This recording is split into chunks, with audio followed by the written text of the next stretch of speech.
Olá, bem-vindos ao Innovations for the Future Game World Builder Interview. Claudiane, grato por teres aceito o convite para conversarmos hoje sobre Legacy Thinking. Como é que a gente diz isto em português? Pensando em legado, o pensamento de legado.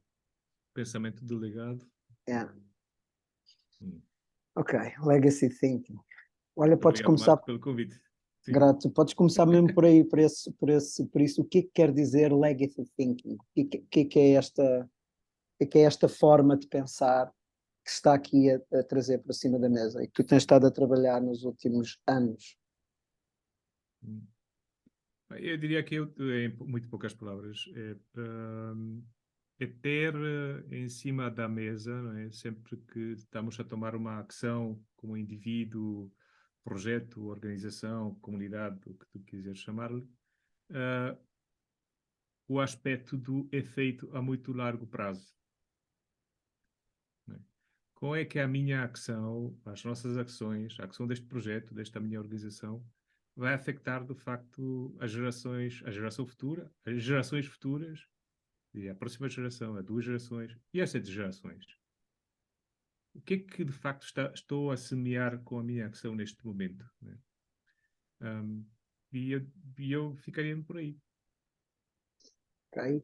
Como é que tu tens, sendo esse o conceito geral, ou a ideia base, não é? De uma forma de pensar, e legado sendo uma palavra que já tem alguma carga, não é? Porque legado também fala daquele que nós recebemos, do legado que nós recebemos, e tu na forma como estás a trazer o conceito, estás a falar do legado que nós vamos deixar, não é? para a frente. Como é que tu tens trabalhado isto? Como é que tu tens trabalhado isto no sentido prático? Que exemplos? Como é que tu tens jogado com esta forma de pensar, com este conceito de legado, com este construct, talvez seja melhor dessa maneira, com este construct de legado e com a forma de pensar em legado? Como é que isso tem sido, como é que tu tens tornado isso visível e materializado a coisa, manifestado? Deixa-me pegar um pouco na primeira parte da tua nota, não é? De eu ter mencionado muito aquilo que vai à frente, mas não aquilo que vem de trás, não é? E trazer um pouco em cima da mesa de onde é que veio, o que é que está na raiz assim, forma de pensar ou forma de actuar, não é? Recordo-me quando mudamos aqui para a Roménia. E isso não é novo, não é? Isso já, aliás, foi também tema de conversa estes dias no contexto de Portugal, igual àquilo que vou dizer aqui, não é? Uma das coisas que tem acontecido no espaço onde nos mudamos, que é no campo, na montanha, etc., é constatar, de facto, este gap generacional, que é o que se manifesta como.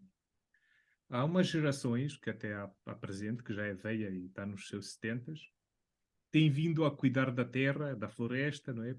Para aquilo que são as gerações futuras. Porquê? Porque as gerações futuras precisam de ter uma terra boa para cultivar a comida e uma floresta que possam servir de construir a sua casa e por aí fora. Estamos numa zona de montanha, lá em Portugal, em algumas zonas constrói-se com pedra, noutras com madeira. Aqui constrói-se com madeira. Portanto, e é preciso haver estas duas coisas. Portanto, uma boa terra para cultivar, para crescer o gado, e ter uma boa floresta para poder usá-la para aquecer no inverno e para ter casa. Agora, com este gap generacional, o que tem acontecido é a nova geração, a geração antiga, melhor dito, está a ficar velha e está a desaparecer. A nova geração está a olhar para o ecrã e pensa assim: olha, eu viveria muito melhor se calhar na França. E em vez de pensar em França, se calhar viveria melhor nesta cidade, naquela outra cidade. Se calhar viveria muito melhor se trabalhasse nesta forma, ou fosse empreendedor, ou tivesse isto, ou tivesse aquilo. E todos eles vão embora. No entanto, eles continuam a ser proprietários daquele sítio. E o que tem acontecido nestes anos é que o preço das matérias-primas, e agora temos visto isto cada vez mais, tem vindo a subir.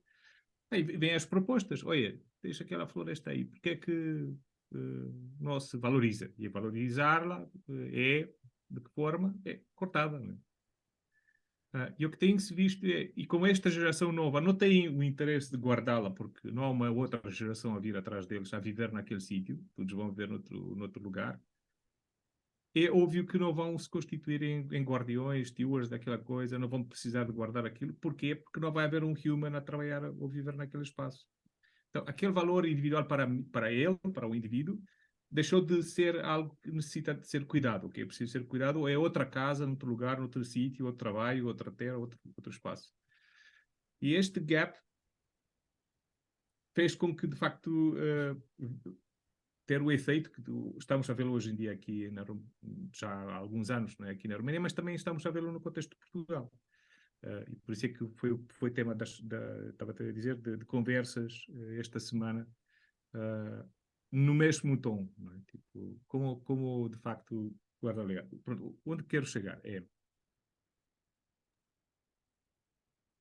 este, essa questão deste espaçamento, não é? Tipo, de facto que há um gap que é criado pelo human, não é? O facto desse humano não existir lá, né? Ou o interesse humano não existir no meio. Colocou-nos, não apenas a mim, este tema é um tema navegado com outras pessoas, também com o Filipe, a bem a conheces, portanto, sobre como é que podemos mitigar este tipo de situações, não é? E como é que podemos trazer em cima da mesa que, de facto, o meu interesse direto, não é, de propriedade sobre um determinado aspecto também não é apenas o único que está no meio, no jogo, não é? Naquilo que é a equação que está em cima da mesa. E bem sabes, não é? Navegamos o tema da terra livre, terra livre, formas de propriedade, etc. E levou-nos a esta história de facto, ter que pensar naquilo que é ou melhor, trazer em cima da mesa aquilo que é o pensamento delegado. E o pensamento delegado, eu trago-te isso, e eu levo agora o pensamento um pouco o reverse thinking, não é? Sobre aquilo que é o tema da floresta, não é? Porque, ok, a floresta foi cortada, tipo, vamos pôr esse o caso, mas vamos supor que vamos plantá-la. E toda a gente hoje em dia está muito feliz por plantar florestas, estamos a fazer tudo bem para o planeta e para o isso e aquilo. Mas também temos que nos colocar, e sei que no contexto de Portugal isso é uma problemática de quanta dessa floresta, de facto, plantada chega a ter sucesso e a crescer, por causa do aquecimento global e falta de água, etc., condições, já sabemos disso. A pergunta e que um tem que se colocar é quanto tempo, de facto, necessita, não é? Um carvalho para tornar-se o senhor Carvalho. Não é? E um realiza que, de facto, pronto, ainda que eu tenha 20 anos, ou tenha 47, como é o meu caso, eu nunca vou chegar a ver aquele carvalho maduro, não é? Tipo, o senhor Carvalho. Então eu estou a plantar, mas estou a plantar para mim, já não estou a plantar para mim, estou a plantar para outra coisa, né? Para as gerações futuras. Pronto. Portanto, e de facto, eu que desejo é que essas gerações futuras tenham espaço a estar à sombra, ter ar mais puro e por aí fora, um clima que mais ameno. Mas também é necessário, não é, para que o senhor Carvalho ser Carvalho, ou o Carvalho ser senhor Carvalho, não é, na sua maturidade, necessita também ter garantias que ele vai chegar lá, não é? Que entre esta geração que está viva neste momento e as próximas, não haja um gap de cuidado ou neste caso, de descuidado. Não é? E como é que fazemos isso? Portanto, agora vou para a tua pergunta. Não é? Entendo que é necessário, nos actos de empreender, não é? E nos actos de criar ou de querer criar mudança, começar a pensar como é que nós asseguramos, de facto, com todo aquilo que é elementos de mudança, e sabemos que elas existem neste momento e sempre existiram e hão de continuar a existir, mas como é que asseguramos, de facto, uma certa continuidade naquilo que é a nossa intenção inicial? Sem o tal stiffness, não é? Porque ele tem que ser, pronto, este cubo tem que continuar cubo e tem que ser polished durante todos os anos para continuar assim ser brilhante. Não precisa de ser brilhante, não é? Tipo, ser bonito for all the time. Mas como é que nós asseguramos, não é, que de facto que a próxima geração não vai cortar o carvalho nem a outra a seguir, a terceira, nem a quarta, né? E a quinta, eventualmente, vai começar a ver o carvalho na sua plena maturidade. E então é necessário voltar ao tema, não é? É necessário, de facto, desenhar aqui, trazer, diria, artefactos que impregnem uma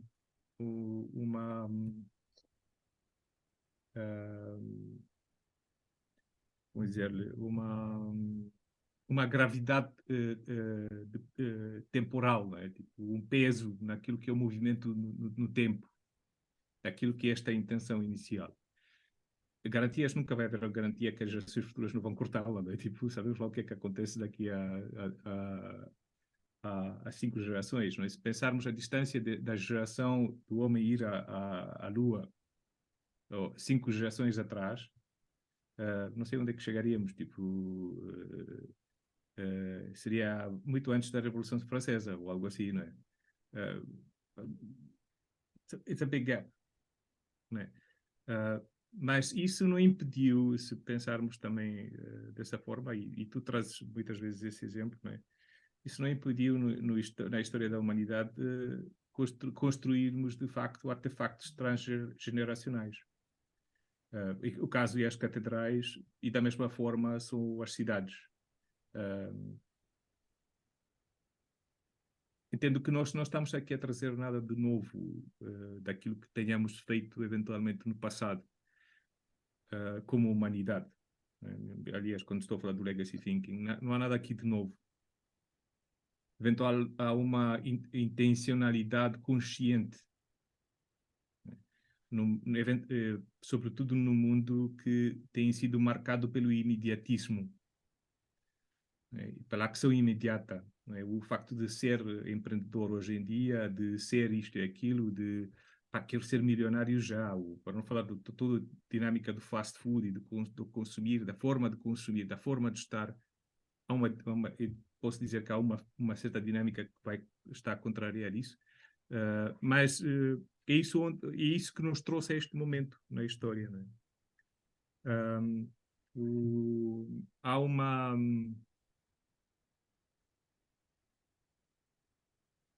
Há uma entrevista do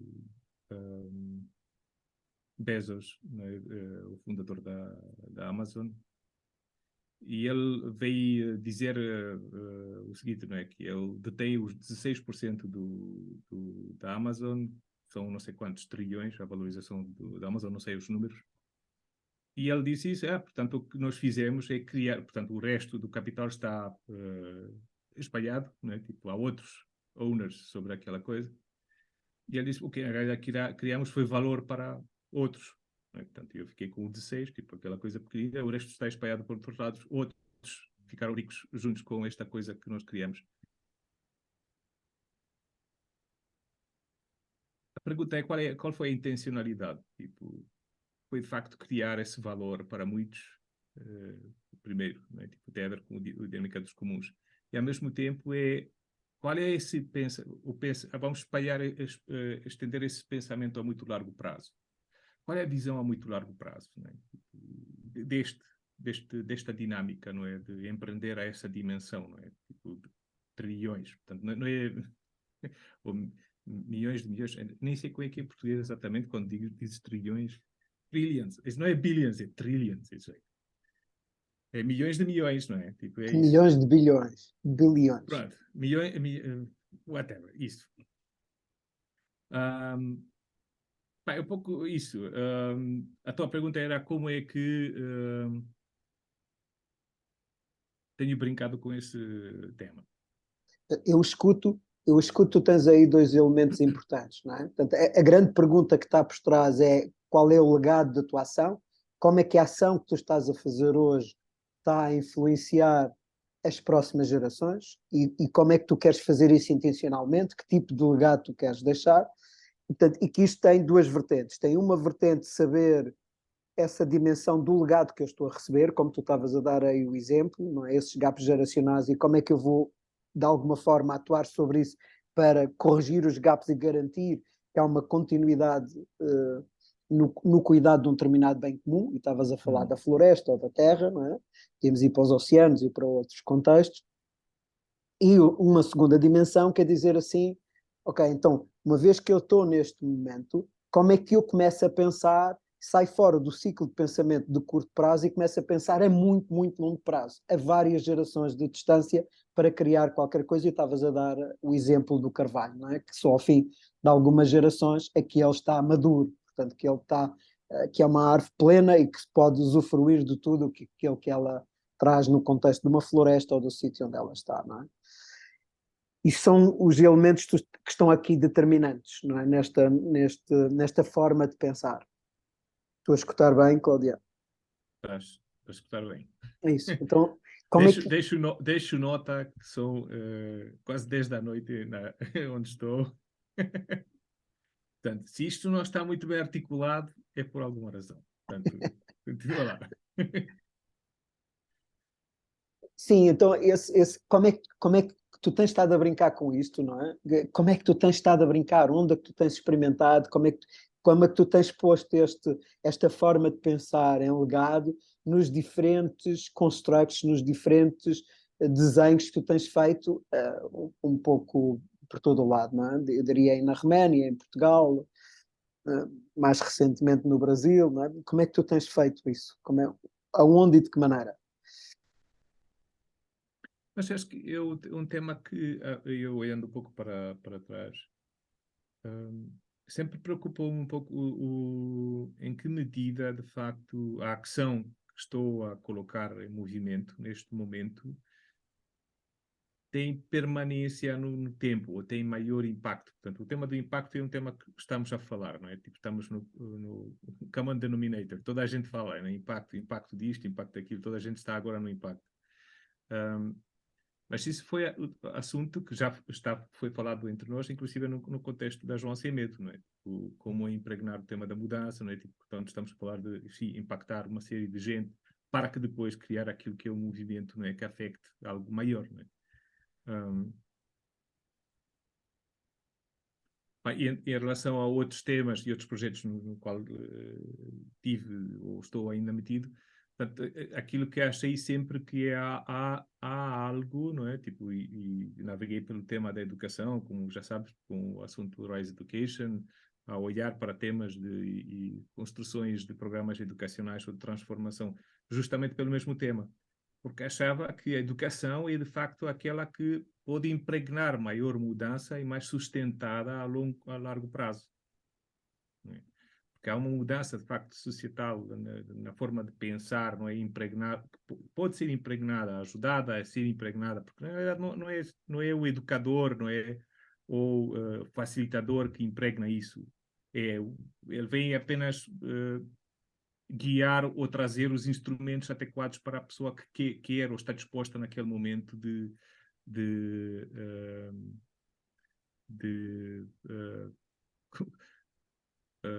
de, de mudar, nem dizia mudar, não é? Mas tipo de abraçar a vida, não é? De outra forma e de uma outra perspectiva, alargar horizontes, não é? Olhar para a forma de como a transformação de dentro ou no mundo, não é? Pode acontecer a partir de dentro. E essa transformação, vamos ficar um pouco no tema da educação, é de facto uma transformação sustentada, no momento que ela é experiencial, que vem a partir de um eu que está e permanece com corpo e alma naquele contexto. O outro dia, aliás, foi hoje, acho que foi hoje, o Alan postou o tema do Caminho de Santiago e achei, e a mim transportou-me no 97 ou por aí fora, quando fiz o caminho de facto, e isso está colado com aquilo que estamos aqui a falar, que é de facto das experiências experienciais, não é? Ou dos processos experienciais mais transformadores. Porquê? Porque um está ele todo submergido naquela experiência, não é? De aprendizagem, não é? Que é fazer o caminho. E estava nos comentários, estava mesmo a dizer isso. Olha, este é um dos momentos que, de facto, há algo a acontecer. Marca o momento, não é? Tipo, este é um momento de transformação que marca. Fazer o caminho de Santiago. E voltando ao tema. O tema da educação foi o tema que, para mim, achei relevante numa certa altura, e continuo a achar que é um assunto relevante ser explorado e trabalhado. E qualquer outra coisa que tenha a ver com mudanças de atitudes, não é? Permita mudar atitudes, ainda que seja de uma forma pequena, para aquilo que são atitudes fundamentais maiores perante o próximo ele sendo humano ou não humano, não é? E aí podemos dizer, olha, por exemplo, deixar de fumar ou a malta, toda a legislação que foi e as regulamentações que têm vindo a ser impregnadas em Portugal e não só, de reduzir o fumo, não é, nos espaços públicos. Portanto, isso para mim é uma dessas dinâmicas. É um exemplo simples, mas é uma dessas coisas. Como é que isso afeta o indivíduo, não é? Tipo, num certo momento, é uma coisa difícil. O indivíduo faz um esforço para e também é ele tudo presente, atenção. Continuamos na mesma dinâmica, é ele todo presente. E essa dinâmica passa a ser uma coisa natural. Portanto, isso afeta também o todo, porque os espaços públicos já não há o fumo, já não há isto, não sei quais. Se eu não estou a puxar do cigarro, estou a fazer outra coisa. Neste momento, claro, estamos a fazer assim. Não é? E isso está bem visto, está cada vez mais visto, mas entendo que esse tipo de, e é apenas dou o exemplo do fumar, ou deixar de fumar com aquilo que me veio, a primeira coisa que me veio à mente, mas há coisas mais subtis que têm a ver com a nossa forma de consumo, a atitude perante o consumo, que tipo de alimento estou a usar no dia a dia, tem ele sofrimento animal ou não, é uma das questões. Por isso é que se faz sempre referência ao tema humano ou não humano, e pode-se dizer assim, isso é uma coisa que tem a ver, volto a referir, ao tema da mudança de atitudes.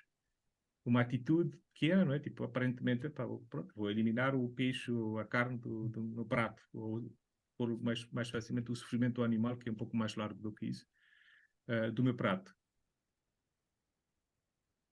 A partida, tipo, para mim, esta geração que está a viver, não é, esta transformação, é um pouco mais difícil. Porquê? Porque fui habituado assim desde pequeno, puseram no prato, comi, o meu sistema está habituado a isso. Mas para a geração a seguir, já esse tema já não é um tema. Volto ao tema do fumar. Eu sou da altura em que se fumava nos aviões. Nos aviões, nos aeroportos. Nos aviões. Lembras-te disso? Uhum. Tu vens das ilhas, portanto, lembras-te disso. Portanto, a malta fumava nos aviões. Hoje seria inconcebível, tipo, pensar, pergunta a qualquer pessoa abaixo dos 30 anos, pensa assim, sabes, fumava-se nos aviões. E eu já ficava assim, when? Quando? Pois é, vi em alguns filmes que a malta lá fumavam lá atrás. É tão impensável, não é? Tipo, nós estamos a passar, basicamente, por por alguns processos de erradicação de alguns tipos de pensamentos, não é? E de criação de uns novos. E estes processos são processos que nos custam individualmente e nos custam colectivamente. Um dos temas que hoje em dia, esta semana em particular tem estado em cima de mesa e vou trazê-lo aqui, é o tema da propriedade e do direito à habitação digna. Não sei se tens visto o zum à volta deste assunto. Não, não tenho acompanhado. Pronto. Mas há um zum aí, porque há uma nova regulamentação que o governo está a promover, não interessa, tipo, que é, pronto, em poucas palavras, A ideia é as casas que não são ocupadas passarem a ser alugadas de uma forma forçosa, as câmaras municipais estão envolvidas no processo, blá, blá. O problema não é esse. O problema é que, tudo bem, o governo faz esse tipo de coisas, a lei depois tem que chegar ao TC, não é? Ao Tribunal Constitucional. A temática é que veio a bastonária, a senhora bastonária da Ordem dos Advogados, dizer que, pois, de facto, há aqui uma questão que tem a ver com o direito à habitação digna, que está expresso na Constituição, se calhar vai sobrepor ao tema do direito à propriedade. E é, de facto, um tema muito relevante, né? Falarmos do tema do direito à propriedade e também do direito à habitação digna. E isso será uma dor grande nós falarmos sobre isso, porque podemos depois voltar a falar sobre o tema fundação e por aí fora, porque de facto é sobre isto que nós estamos a pegar. Mas é também relevante entender de que forma estamos aqui a criar o debate societal sobre esse assunto, né? Sobre o assunto da propriedade, né? Volto atrás ao tema fumar, hábitos de pensar, hábitos de ser, conceitos, não é? Tipo, aquilo que é eu achar, epá, isto tem que ser meu. Eu nasci no contexto comunista, portanto, há muitas coisas que eu consigo imaginar de outra forma, que eventualmente quem nasceu apenas e viveu num contexto capitalista e neste momento neoliberal, não consegue visualizar, nem sequer imaginar como possível. Mas este thinking, não é? Este pensamento, não é? Que está, e este construct, não é? Que temos neste momento, socioeconómico, blá, blá,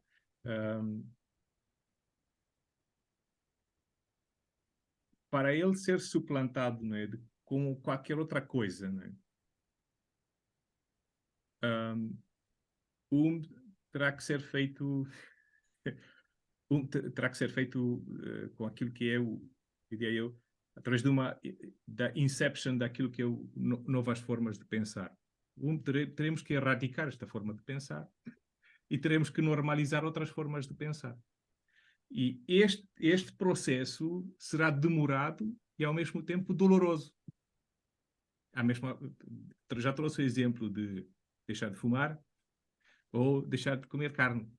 Portanto, há pessoas que deixam de comer carne ou melhor, qualquer produto com sofrimento animal, de um clique e não se passa nada, né? Para outros, muitos, isso é um processo difícil. E por isso é que, apesar de todas as campanhas que há à volta do tema do sofrimento animal, continuamos com o argumento que nós precisamos de comer aquilo. E para mim, doesn't make any sense. E, tipo, continuamos a não ter sense. Tipo, desculpe lá. Para qualquer humano que se considere humano, que diga há uma gota de kindness nele, ao visitar um matador, ou visitar qualquer linha de produção, que é uma linha de produção, qualquer produto animal, deixaria aquilo de lado de forma imediata. Mas não acontece dessa forma. Porquê? Porque há uma espécie de sofrimento intrínseco no ser humano nesse processo de transformação. Isso é uma coisa muito evidente, né? Porque envolve físico, etc. Quando nós estamos a falar de pensamentos e de constructs mentais, é a mesma dinâmica. E tu tens levado isto já para a prática, não é? Porque tu tens, talvez a primeira grande experiência que tu tenhas feito deste tipo de pensar, intencional, não é? Porque sim, nós podemos encontrar reminiscências deste pensamento dentro do João Sem Medo, mas de forma intencional terá sido no Legacy Space, no Legacy Hub que tu tiveste em Bucareste, que abriste em Bucareste. E também aqui o projeto, o Game Wall da Fundação Terra Agora, também tem muito desse elemento, dessa forma de pensar. O trabalho que o Paulo está a fazer com o Value Flow também tem muito disso. Queres falar um pouco como é que dentro desses Game Worlds esse pensamento está a ser feito? E também, né, o trabalho que tu tens estado a apoiar na Fundação do Brasil, na Constituição da Fundação do Brasil, né? Como é que esta forma de pensar tem influenciado e como é que tu tens levado essa forma de pensar, ou ajudado a levar para dentro destes game walls? Como é que eles depois estão a materializar em soluções que tu andas a experimentar, não é? Com estas pessoas, que eu referi aqui algumas, não é? Eu sou uma delas no contexto da Fundação Terra Agora. Entendo que o projeto Legacy, já vou a ele, apenas deu o nome. Não é? Porque aquilo que estava a tentar aqui um pouco dizer, de uma forma assim um pouco gaguejada, que esse thinking já tem estado, e essa preocupação tem estado antes também presente. Não é? E olhando para o tema fundação, ele tem estado desde o contexto Terra Livre, não é? Tipo, o thinking vem daí e vem lá para desde 2014, por aí. Portanto, tem vindo a construir-se à volta deste tema. E entendo que o Legacy que na realidade também assenta sobre o construct que outros constructs, né? Tipo, que também contribuíram, tipo o Urban Forest de Paulo Carvalho, o The Embassy Concept da Dani. Portanto, vem tudo trazer o seu puzzle nisto tudo. E não é um projeto que apenas eu fui fazer o Inception. Portanto, o próprio naming saiu de um processo coletivo. Portanto, é isto que a realidade deste espaço quer ser, não é? E quer ser, portanto, o que é o Legacy? É um espaço multiusos, diria eu, um, multiusos, podemos dizer que é um coworking, é um espaço de eventos, é um espaço poderá eventualmente ter uma dimensão de co-housing, que ao mesmo tempo é um espaço urbano, de jardim urbano, em que a produção de comida pode-se dar. Alguém dizia outro dia, olhando para o tema do Legacy Bucareste, que é como sair de Bucareste dentro de Bucareste. Não era bem esta a intenção. Sair de Bucareste dentro de Bucareste, mas a intenção era mais como criamos aqui um espaço em que concentramos, não é? Concentramos, ou convidamos, não é? A fazer mingle, não é? Todo aquilo que nós queremos deixar para neste caso, o Bucareste de amanhã, né? Para a cidade do amanhã, para as pessoas do amanhã. O que é que esta geração em particular sente que há de valioso neste momento do agora, no contexto urbano, e a iteração dos legacies são em particular para o contexto urbano, mas não haveria nenhuma coisa que fosse num contexto rural ou outro. Então, o que é que há aqui que sentimos que vale a pena deixar para as gerações futuras? Que elas deveriam mesmo saber que nós apreciamos isto e que elas deviam relevar, não é? E passar à frente, não é? Fazer o que entenderem com aquilo, não é? Vão fazer algo com aquilo, certamente. Mas dizer, epá, é isto nós que realmente valorizamos neste momento. O que é que o Bucareste de agora, não é? Tipo, valoriza neste momento? E que poderá ajudar eventualmente a geração futura, whatever. E nós podíamos dizer, no contexto de Bucareste, podíamos dizer, olha, é importante o tema das sementes. Portanto, uma das projetos residentes é um banco de sementes comunitário. Né? É importante o tema das sementes. Portanto, sementes livres, sementes não modificadas, etc. É um tema importante. E preservá-las. Ok. É importante o tema de criar comida. Portanto, há um pequeno horto urbano, é isto que está aí. Portanto, qualquer pessoa que venha aos eventos ou venha ao coworking vai se deparar com aquele aspecto, não é? Está presente. O que é importante? Pois, é importante os aspectos de saber comunicar um com o outro. Portanto, os eventos que estão lá estão relacionados com esse tema, etc, etc, etc. Portanto, E encontro que seria de facto desafiante, e fico aqui com o tema legacy e vou passar para o tema fundação, é de facto, é também ao mesmo tempo um statement. Tem que olhar para, eu chamei os artefactos, não é? De facto, estes artefactos são por si um statement e um challenge ao que está a acontecer neste momento. Ao pensar um pouco em contextos ecossistémicos, o que está a acontecer, etc. Não é? Quando tenho uma intricada rede, não é? Tipo, há um espaço qualquer de atores, seja o que for, não é? Urbano, ou não sei, organizações, projetos, pessoas, etc., a fazerem, a borbulhar, porque é o que uma cidade faz, não é? E atiro para o meio um novo artefacto, neste caso, um legacy, ou uma organização, ou qualquer coisa. É, particularmente por este ser um artefacto que também se manifesta no plano físico, portanto, é algo que é concreto. Tipo, é um espaço físico, tem um jardim, tem um building, etc. Necessariamente, ele vai obrigar aqueles estudos, os atores, não é, modificar a sua atuação. Não é? Tipo, e vão ter, como é que me relaciono com isto? Não é? Tipo, é quando dás um brinquedo novo a uma criança, não é? Tipo, ou a uma turma de crianças no jardim de infância. É um brinquedo novo e todos ficam assim, epá, o que é isto? Vamos lá ver o que é que fazemos com esta coisa. É a mesma coisa aqui. Entendo que há um espaço de apropriação, né? De apropriação e de tentar entender do que isto vai.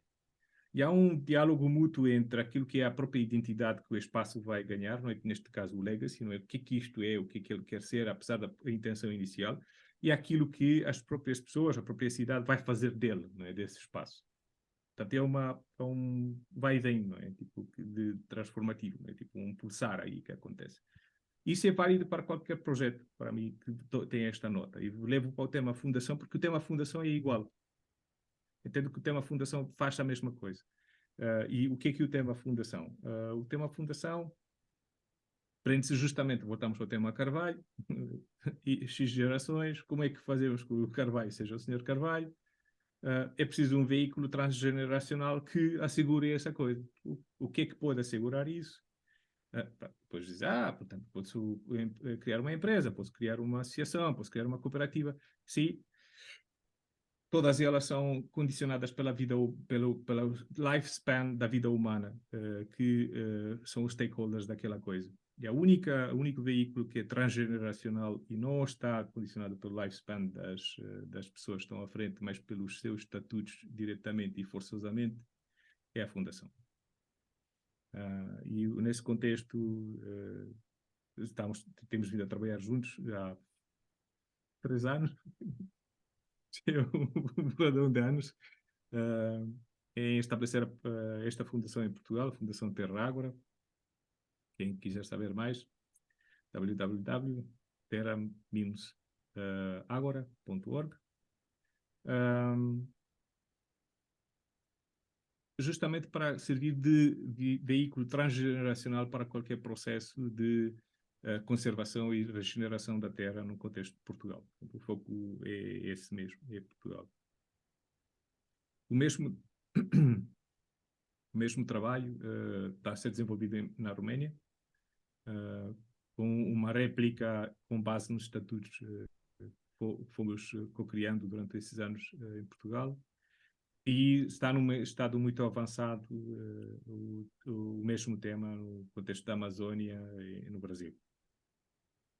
Portanto, há aqui uma replicação deste trabalho que em Portugal ainda está pendente do reconhecimento final do Conselho dos Ministros,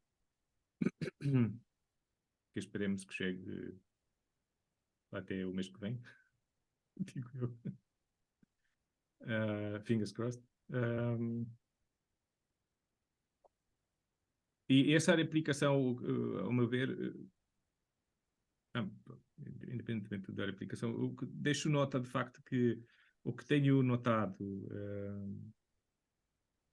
o que para nós os dois, e o que temos vindo a estar envolvidos no contexto do trabalho da Fundação, é uma questão muito evidente, não é? Tipo, aquilo que temos vindo a desenhar é muito evidente, o porquê, vamos descrever a dinâmica, não é? Portanto, há uns fundadores, colocam assets em português, Bens, bens, bens ativos. é isso, ativos, para, dentro de uma organização, neste caso uma fundação, para cumprir um determinado objetivo, segundo os estatutos lavrados.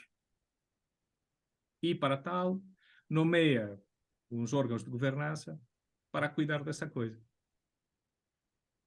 É preciso deixar nota que, sim, sempre os estatutos podem ser alterados, em qualquer organização, inclusive as fundações, sendo as fundações os mais difíceis. Porquê? Porque são os fundadores que determinaram esse propósito inicial. E aí o governo terá sempre um dever de watchdog, não é? De ter a atenção de que qualquer alteração feita nos estatutos não fuja a tal objetivo inicial. É daí é que vem o porquê o tema da fundação. O porquê do tema da fundação e porque a fundação é a única forma legal, neste momento, que conseguiria, virtualmente falando, assegurar que o Carvalho seja o senhor Carvalho em 5 gerações. Se todos os intervenientes fizerem o seu trabalho, inclusive o Estado, quando o deve fazer, não é, para inibir qualquer alteração dos estatutos que não seja em conformidade com a vontade inicial dos fundadores. Easy peasy. Uma equação simples. Sim, torna-se claro, desta conversa e da forma como tu estás a pô-la, torna-se claro não só como é que os artefactos estão embebidos com o pensamento delegado, não é? E no caso da Fundação isso portanto, esse elemento está claro, e também na experiência de Bucareste, não é? Como é que o que é que se valoriza agora, por exemplo, com o Banco de Sementes para passar às próximas gerações, e como é que isso está. Então, também se valoriza, também está presente na forma como tu apresentaste os desafios que nós temos enquanto sociedade para lidar com o próprio conceito de legado. Ou seja, quando tu dizes assim, pois, eu para pensar na cidade não tenho assim grandes instrumentos e tenho que ir fazer a pergunta do que é realmente importante agora, chegar à situação de é importante agora as sementes para eu preservar a capacidade das próximas gerações poderem cultivar os seus alimentos, de ter bom solo para isso, terem espaços urbanos onde isso possa ser feito, ou no contexto da fundação, que o Carvalho venha a ser o Sr. Carvalho, não é? Portanto, que haja um vínculo que cuida das terras e que garante que elas estão lá, e juridicamente nós não temos esse elemento, a fundação é o que está mais próximo. Então, quando nós entramos nesta forma de pensar, detectamos um conjunto de insuficiências na sociedade onde estamos, de pensar esse futuro, de pensar de forma delegada, de pensar de facto a várias gerações de distância. Nós estamos tão habituados a olhar para esta coisa a cada trimestre, não é? Estou a usar a linguagem corporativa, a cada trimestre, a cada ano, a cada 4 anos, se estivermos a pensar em ciclos políticos, não é? Que de repente não há instrumentos para pensar esta coisa geracional e multigeracional, que é de facto a continuidade da vida, aquilo que dá o sentido à vida, como tu ainda há pouco estavas a dizer. Para terminarmos, eu gostava, a gente está a aproximar-se do nosso tempo, do final, gostava que tu falasses um pouco disso, do que é que tem sido a tua aprendizagem, da aplicação disto nos diferentes contextos e até em diferentes jurisdições, e o que é que nós precisamos, que tipo de desafios é que nós temos para tornar este legacy thinking mais, mais mais presente nos diferentes desenhos e nas diferentes propostas, nos diferentes game worlds, não é? O que é que tu sentes que faz falta? Como é que nós lidamos com os instrumentos que não temos, ou o que é que precisamos de vir a ter? Há um tema que nós não falamos ainda, que é o tema que está assente no Value Flow, que está a ser conduzido pelo Paulo Carvalho, que é o tema do Life Contribution Index para mim. E vou trazê-lo aqui em cima da mesa, porque para mim esse é um aspecto que aceleraria alguns processos aqui. Que é, no actual construct, não é? Tipo, o tema economia é o tema que está em cima da mesa, de qualquer mesa. Tipo. Aliás, tu disseste, temos que pensar agora, tipo, os 4 anos. No tempo do comunismo eram 5 anos. Era o Quinquenal. Era o 5 anos. Se nós não conseguirmos, vamos voltar ao tema impacto, não é? Tipo, e o tema economia, se nós não conseguimos medir o impacto da minha ação, a minha ação como indivíduo, a minha ação como projeto, comunidade, desculpa, organização, etc, etc, etc, não vou conseguir fazer plug em qualquer coisa. Não é? Não vou conseguir ser visível, não vou ser visto, tipo, pá. Há uma organização que cuida daquele Carvalho para ser o Senhor Carvalho. Ah, muito bem, muito bem. Boa. Aqueles que vão estar à sombra que paguem por essa história.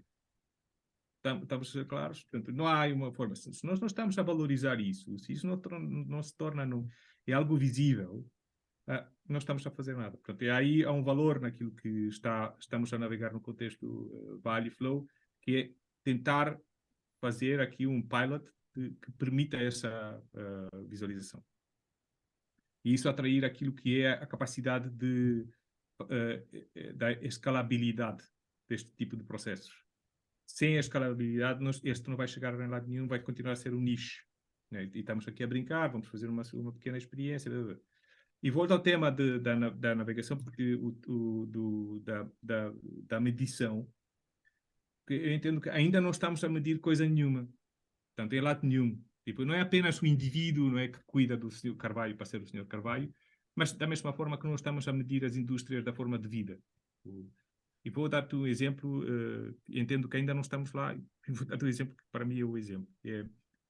Em 2000 já não me lembro, 11, 10, por aí fora, fui fazer um curso na Alemanha e dentro do curso fomos visitar em Wolfsburg a sede da Volkswagen. E fomos ficar um pouco na conversa com o diretor CSR do mundo inteiro, da Volkswagen.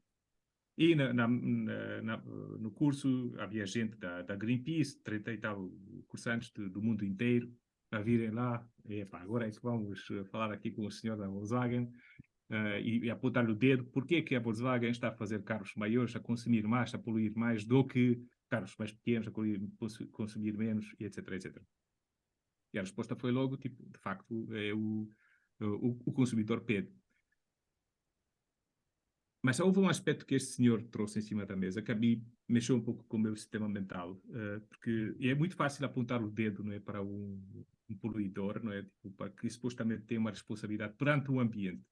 Mas também ele trouxe em cima da mesa outra parte da responsabilidade que eles tinham, que era com 700 mil empregados que eles têm no mundo inteiro.